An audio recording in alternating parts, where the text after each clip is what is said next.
sur moi, j'ai très peu de choses à dire. Je suis sociologue, voilà, et je m'intéresse à la gérontologie depuis en gros 35 ans.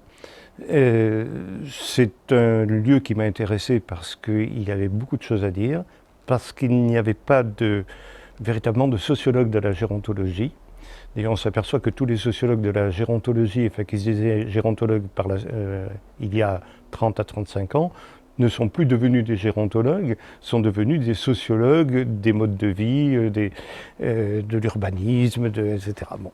Aujourd'hui, je pense ne pas avoir fait d'erreur en me disant gérontologue et sociologue dans la gérontologie. Autrement, il y a très peu de choses à dire pour ce qui me concerne.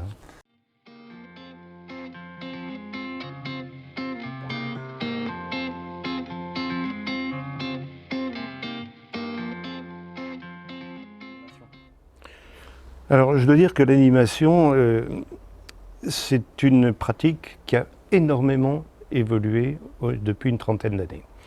D'ailleurs, quand je suis rentré, entre guillemets, en gérontologie, la notion d'animation était une abstraction la plus totale.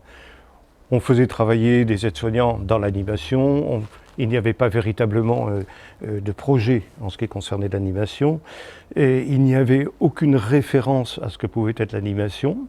L'animation n'existait, pour ainsi dire, pas.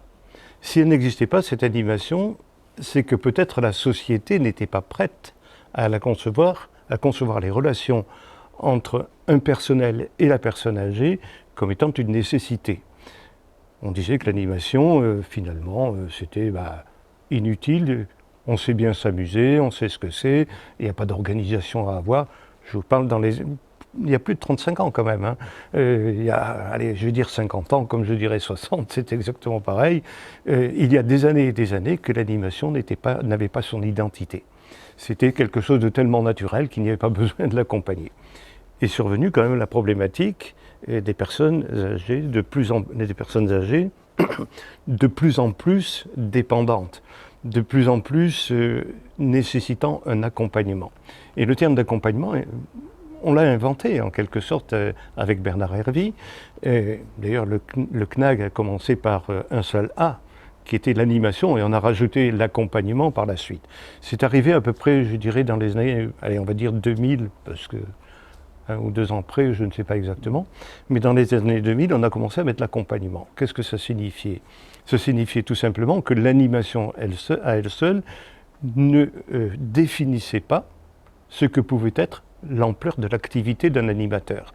Il fallait que l'animateur s'impose comme étant aussi un accompagnateur, c'est-à-dire qu'il aille puiser à un certain endroit un certain nombre de ses pratiques et qu'il les projette à travers ce que pouvait dire la personne. C'est-à-dire qu'il y avait tout un accompagnement qui devait se faire. Donc pour moi, l'animation et l'accompagnement ne faisaient plus qu'une seule et même unité à partir d'un certain moment. Il y a eu énormément d'évolutions parce que la société a évolué aussi. J'oserais dire que dans les années, faisons un peu d'historique, dans les années 45-50, jusque dans les années 60, il y avait une négation réelle de la personne âgée. On était dans un système économique où, après-guerre, où on pouvait développer tout le travail à l'extérieur, etc., et où la personne âgée ne devenait plus quelqu'un d'intéressant. Et il y en avait d'ailleurs beaucoup moins de personnes âgées, puisqu'on a sauté très rapidement d'en gros 15% à 21-22% aujourd'hui de personnes dites âgées. Bon, là aussi, il y aurait encore à dire, il y aura encore beaucoup de choses à dire dans la mesure où la notion de personne âgée devrait être redéfinie aujourd'hui. Est-ce que c'est une question d'âge? Est-ce que c'est une question de dépendance, comme on semble le dire maintenant? Est-ce que c'est une question de représentation que l'on a des personnes de 60, 65 ans ou 70 ans comme étant en retrait de toute la société? Bon, tout ça, ça devrait être redéfini. Mais il s'avère qu'à ces époques, jusque dans les années 70, la personne âgée faisait partie du système économique. D'ailleurs, dans les années 65-70, il y a eu des clubs du troisième âge avec tous les voyages et ainsi de suite. On disait que parfois, d'ailleurs, qu'il y avait toute une économie qui vivait sur les personnes âgées. Ce n'est pas tout à fait faux encore actuellement, mais enfin à l'époque, dans son développement initial, c'était ça. Puis après, dans les années 70, on a vu que les personnes âgées n'étaient plus dans sens de l'économie, tout simplement parce qu'il y a eu la crise d'économie des années 75. Et à partir des années 75, on s'est posé la question d'ailleurs de ce qu'était la personne âgée, puisqu'on mettait en retraite, on confondait à cette époque-là mise à la retraite et personnes âgées. Bon, on s'est bien aperçu que dans les années 75, avec les mises à la retraite, les pré-retraites à partir de 55-60 ans, modifiaient complètement la vision que l'on pouvait avoir de la personne âgée. Donc il y a une autre personne âgée qui est née, où l'animation n'avait peut-être pas trop sa place quand il s'agissait de traiter, entre guillemets, les plus jeunes personnes âgées. D'ailleurs, il y avait les vieux encore jeunes, les vieux toujours jeunes, les vieux potentiellement jeunes, etc. On situait ça par rapport à une jeunesse, et où l'animation n'avait pas forcément sa place, son identité. Et c'est là qu'à partir de ces moments-là, à partir des années, on va dire 85-90, on a commencé à voir qu'il y avait une forme de dépendance où la personne âgée n'avait plus la possibilité de se suffire à elle-même pour avoir une activité. Là, les animateurs avaient leur place, cette place qu'on appelait du lien social. Et ce lien social s'est développé à partir des années, allez, on va dire 95-2000, pour bien montrer que la personne âgée, sans être un travailleur social à proprement parler, devenait un travailleur dans le social, ce qui n'était pas sans intérêt.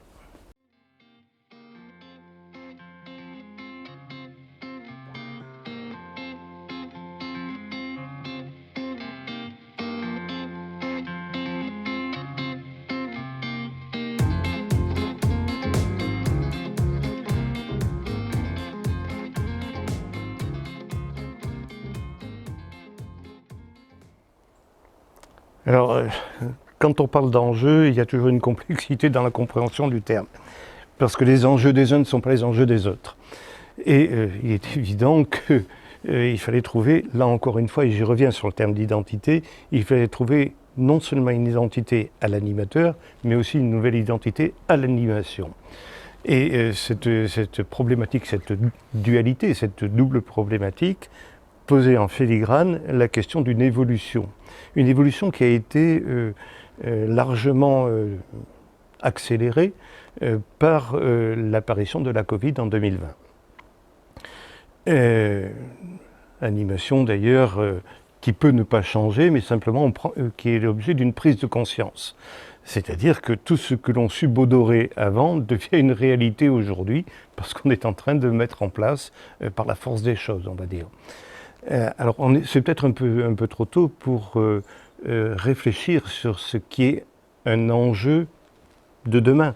Mais ce que l'on sait, c'est que l'enjeu d'aujourd'hui, c'est bien de repositionner l'animation et l'animateur dans de nouvelles problématiques et dans de nouvelles thématiques.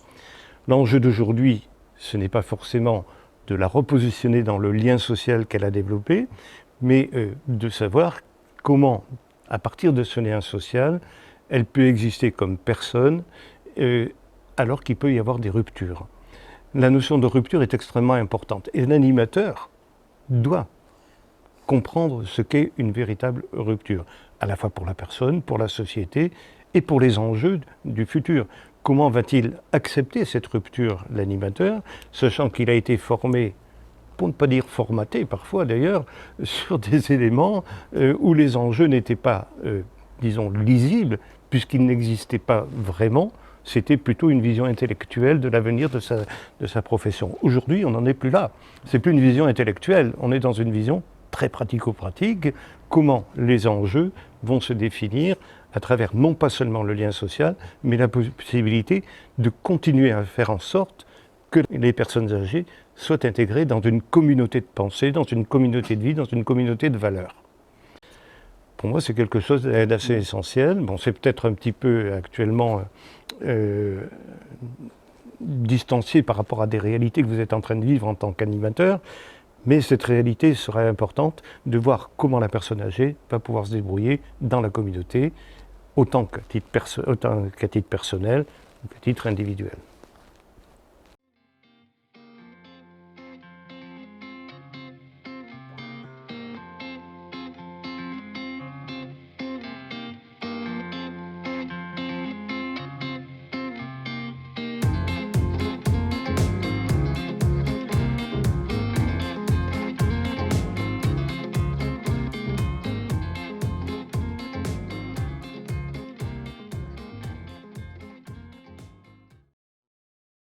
Ah ben, moi, je pense que la certitude que je peux avoir, en tout cas en tant que sociologue, parce qu'il faut toujours ramener mon discours à la limite de ce qu'est la sociologie, hein. Et je ne suis pas un animateur, même si je crois les connaître un petit peu quand même. Je dirais qu'aujourd'hui, allez, j'ai employé un terme que je n'aime pas du tout, mais pour les rassurer en quelque sorte, euh, je dirais que toute rupture avec un élément précédent donne ipso facto, de fait, une évolution vers autre chose. Donc c'est vrai qu'ils peuvent être apparemment perdus, mais non, pour moi, ce n'est pas la question qu'ils soient perdus ou pas perdus. La question, ça va être, est-ce que l'on va redéfinir l'animation ou est-ce qu'on va se reporter sur des anciens systèmes? Je veux dire par là que la Covid n'aura apporté, dans la réalité des faits, que ce qu'on en aura retenu. Il peut y avoir des éléments qui impliquent qu'il y ait des nouvelles évolutions de l'animation, comme il y a autant des éléments qui font qu'une fois que tout sera revenu en ordre, si un jour tout revient en ordre, eh bien on se replie vers d'anciens systèmes. Moi je pense que c'est là que l'animateur a à dire attention, vous m'avez utilisé, sans que le terme soit péjoratif du tout, hein, pendant la Covid, avec des animations spécifiques, en faisant face à la crise en quelque sorte qui était en train de se produire. Maintenant, je veux continuer à exister avec ces nouveaux éléments qui ont été mis en place et je veux même les améliorer et aller au-delà. Alors quels sont ces éléments? Bien sûr, vous en tant qu'animateur, vous connaissez très bien les éléments de rapprochement qu'il y a eu avec les personnes âgées, peut-être même de confinement avec les personnes âgées parfois. Vous avez été les résultats d'un confinement avec la personne âgée. Vous avez développé sans doute des systèmes relationnels un petit peu différents. Est-ce que demain, vous avez envie de continuer dans ce sens-là? Ou au contraire, est-ce qu'on va revenir à des systèmes plus anciens, plus archaïques, ce qui, à mon avis, serait sans doute une erreur? Ne soyons plus dans la crise, mais ne soyons plus dans l'antériorité. Il y a là toute une démarche à faire de la part de l'animateur. Mais ce n'est pas une démarche qu'intellectuelle, hein, c'est une démarche dans la pratique.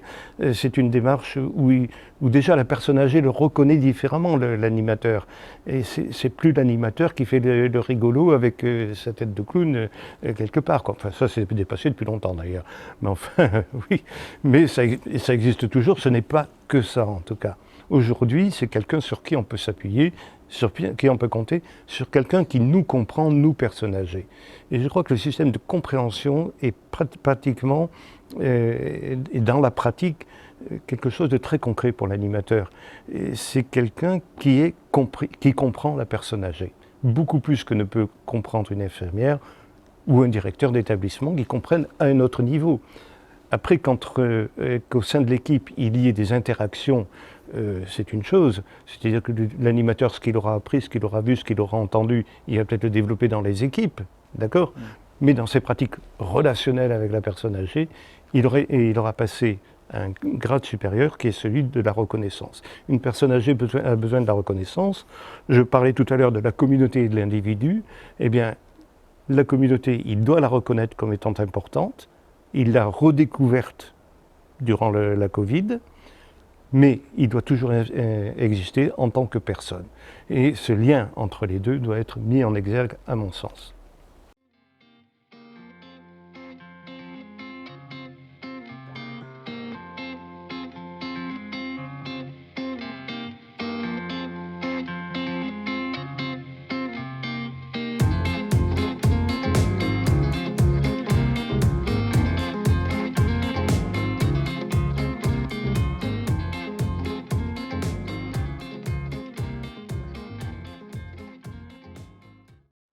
Je dirais que là, vous êtes en train de développer ce que l'on appelle une dynamique identitaire. Une dynamique identitaire, c'est-à-dire qu'il y a les deux côtés qui évoluent. D'une part, les familles, parce qu'elles ont eu un interlocuteur, elles pouvaient rarement avoir un interlocuteur direct avec la personne âgée, donc il fallait un intermédiaire. Les directeurs ont fait leur travail, l'ensemble des personnels ont fait leur travail, mais sans doute la discussion qu'elles ont eue avec les animateurs était d'ordre différent, et notamment, est-ce que mon père, est-ce que ma mère continuent à parler, est-ce qu'elle s'intéresse à quelque chose, et ainsi de suite. Bon, en fait, quelque chose de relativement classique, si vous voulez. Mais elles l'ont entendu, les familles, de la part d'une personne spécifique qui est devenue l'animateur. De la part spécifique et on va dire ciblée aussi. Autant un directeur peut parler globalement de la personne âgée, autant il peut en parler même de façon spécifique pour certaines personnes âgées, notamment celles qui posent le plus de difficultés. Autant l'animateur va en parler à la fois globalement dans le groupe, comment elle s'est comportée, et comment elle peut suivre l'ensemble des animations, ce qui peut rassurer les familles. Donc là, je pense que l'animateur s'inscrit véritablement dans une dynamique identitaire qui n'est pas négligeable. Enfin, vous connaissez la construction de... Enfin, vous connaissez ou vous ne connaissez pas, peu importe, mais la construction identitaire, c'est la construction qui pose la question du je, du tu et du il. Comment je me vois, comment l'autre me voit et comment je pense que l'on me voit. Comment je me vois, je suis parfois un petit peu étonné de me dire que je ne sers à rien, que je suis quelqu'un de nul, etc., etc. Bon, ça, la négation de soi, elle peut exister.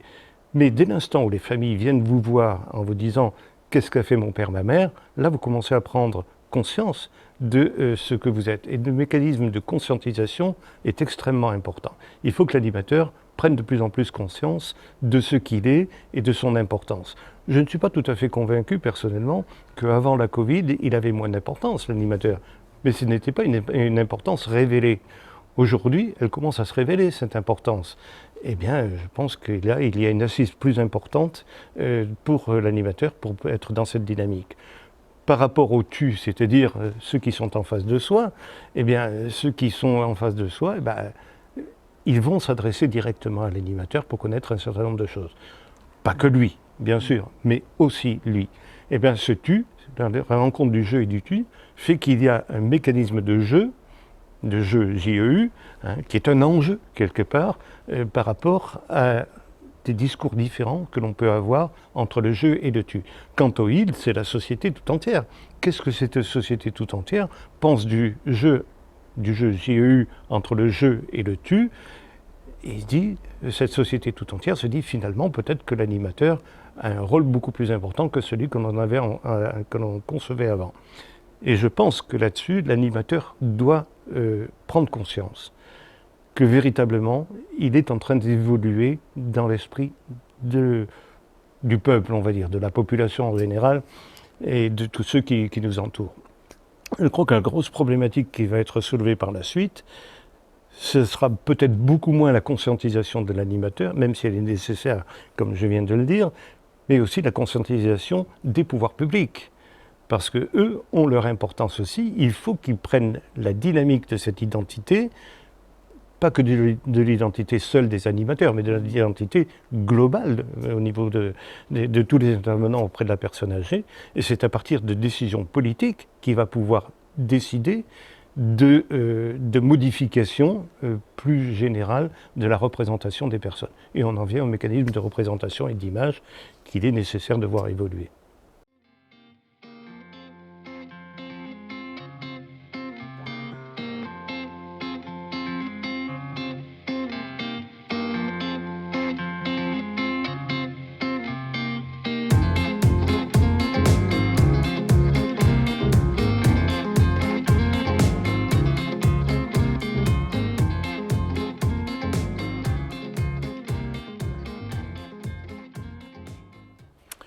Alors l'animateur, oui, mais pas tout seul.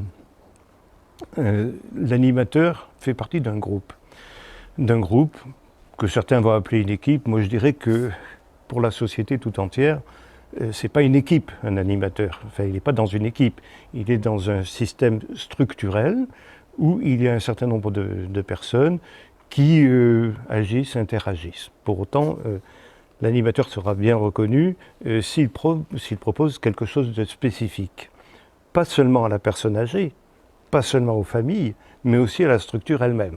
Parce que les structures peuvent être aussi en butoir, en disant mais qu'est-ce que je fais de cet animateur? Il a toujours fait ça, pourquoi il ferait demain quelque chose d'autre? Donc c'est bien dans cet esprit-là qu'il faut creuser le sens de l'animation, la nouvelle signification de l'animateur à l'intérieur du groupe, et j'emploie le terme signification parce que signification, c'est celui qui donne un signe, c'est-à-dire celui qui de loin ou de près, dit avancer dans ce sens-là.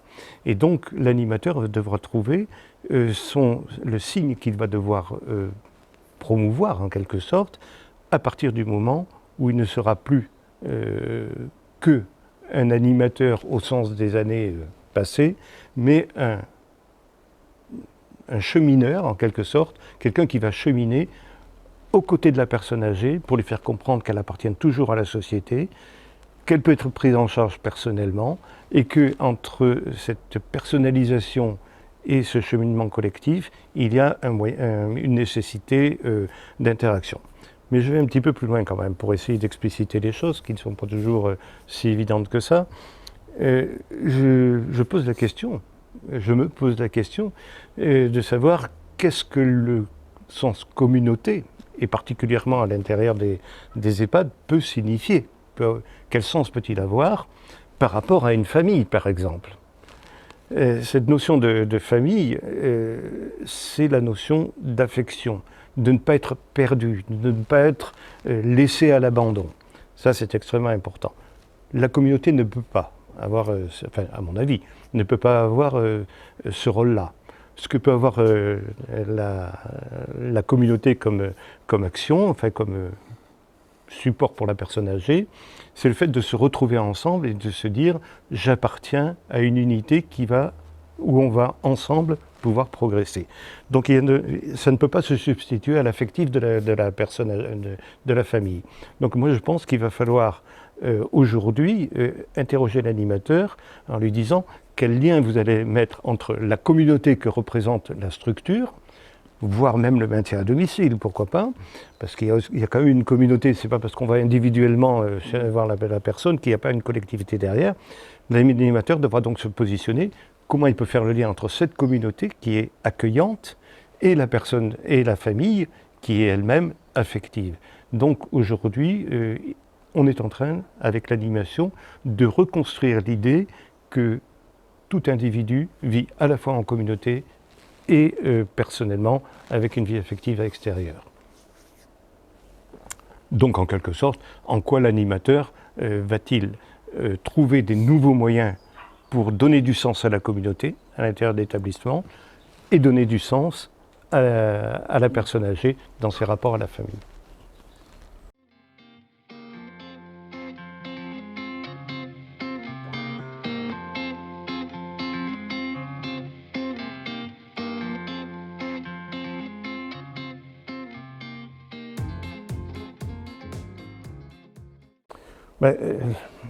Je crois que le terme espoir s'appuie sur une sorte, non pas de révolution, mais en tout cas de révision de l'ensemble de ce qui est fait jusqu'à présent.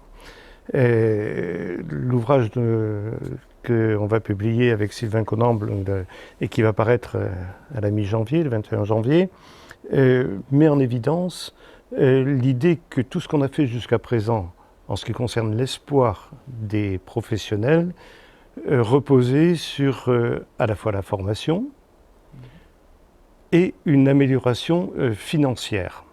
C'est-à-dire qu'on mettait plus d'argent pour chacun et on augmentait les salaires. On s'est aperçu que finalement, globalement, bien sûr, ne rentrons pas dans les détails, mais globalement, cette approche financière n'était pas le moteur essentiel, même si c'était un bon moteur, n'en doutons pas, mais ce n'était pas le moteur essentiel. Par exemple, si vous mettez une aide-soignante en gynéco ou en cardiologie, et que vous lui proposez à côté la gérontologie, au même salaire, elle va aller plutôt en gynéco ou cardiologie qu'en gérontologie. Donc c'est bien l'image de la gérontologie qui pose une difficulté.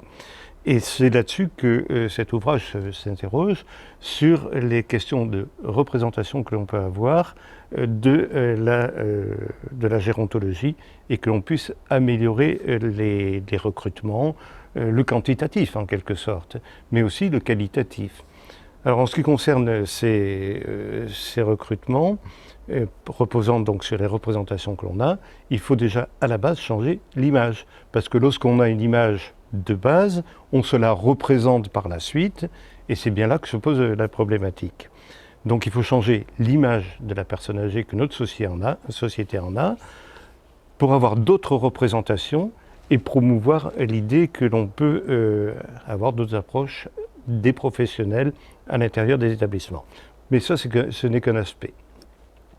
Un second aspect, c'est comment manager à l'intérieur tous ceux que l'on aura eu la chance de pouvoir recruter, puisqu'actuellement, quand même, la question du recrutement est posée sur le fond. Il n'y a plus personne, enfin, il y a beaucoup moins de monde qui veulent rentrer dans le champ de la gérontologie pour les questions que j'expliquais, pour les raisons que j'expliquais il y a un instant. Donc, comment manager à l'intérieur de l'établissement, des établissements en général, mais aussi dans le champ du maintien à domicile. Il n'est pas exclu. Comment peut-on manager ces personnes pour leur donner l'envie, parce que c'est la notion d'envie qui doit être là aussi. On est dans un monde aujourd'hui où le champ du travail, quand on a une spécificité, une spécialité, peut s'appuyer sur l'envie de le faire. Il y a quelques décennies, peut-être que la notion d'envie était, on va dire, passer derrière en tout cas la notion de je travaille donc je suis déjà bien content de travailler. Aujourd'hui, il y a quand même il y a moins de concurrence dans les établissements puisqu'on cherche des personnes et donc j'ai envie de bien travailler dans un domaine qui m'apportera le plus de plaisir possible à travailler.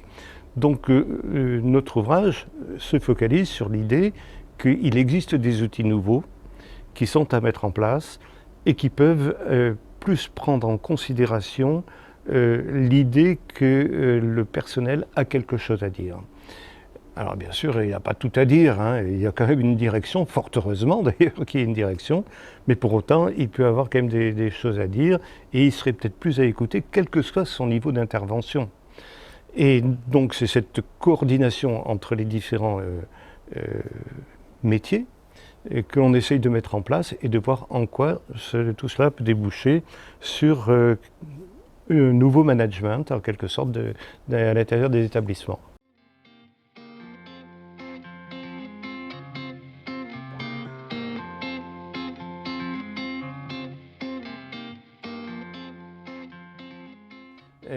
Quand vous dites des services plus pointus, là je ne suis absolument pas d'accord.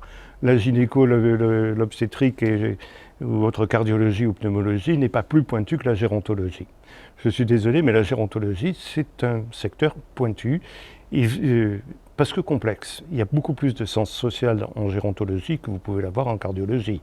Il y a beaucoup plus d'éléments qui rentrent en ligne de compte par rapport à la personne elle-même. On la prend énormément en considération en cardiologie, il n'y a pas de doute, mais sur un temps beaucoup plus court, qui demande d'autres formations. Je crois que, si vous voulez, ce n'est pas tellement la comparaison qu'il faut faire entre les services. Tous les services sont pointus. Ce qu'il faut faire comme comparaison, c'est la personne à qui on destine le soin. Et la personne âgée n'a pas une représentation positive dans notre société. Il n'y a qu'à voir aujourd'hui avec la Covid qui se met en place. C'est une guerre des générations. Il y a les jeunes qui s'en moquent totalement parce qu'ils doivent bien s'amuser et qu'ils vont sortir sans masque et ils vont faire des teufs, comme on dit. D'accord. Et puis les vieux, alors, qu'est-ce qu'ils vont faire? Ils n'ont pas envie de s'amuser, ils n'ont pas envie de faire leur teuf, ils n'ont pas envie d'avoir une relation sociale. Ce n'est pas tout à fait vrai. Donc je pense qu'il y a un système d'opposition générationnelle qui est en train de se mettre en place. Mais tout ceci montre bien que ce soit la personne âgée, que ce soit la personne jeune, que ce soit la personne dans tel ou tel service de soins ou en gérontologie, il y a des spécificités. Et c'est cette spécificité qu'il faut absolument développer. Il y a la question de l'identité à un certain moment qui sera posée, bien évidemment.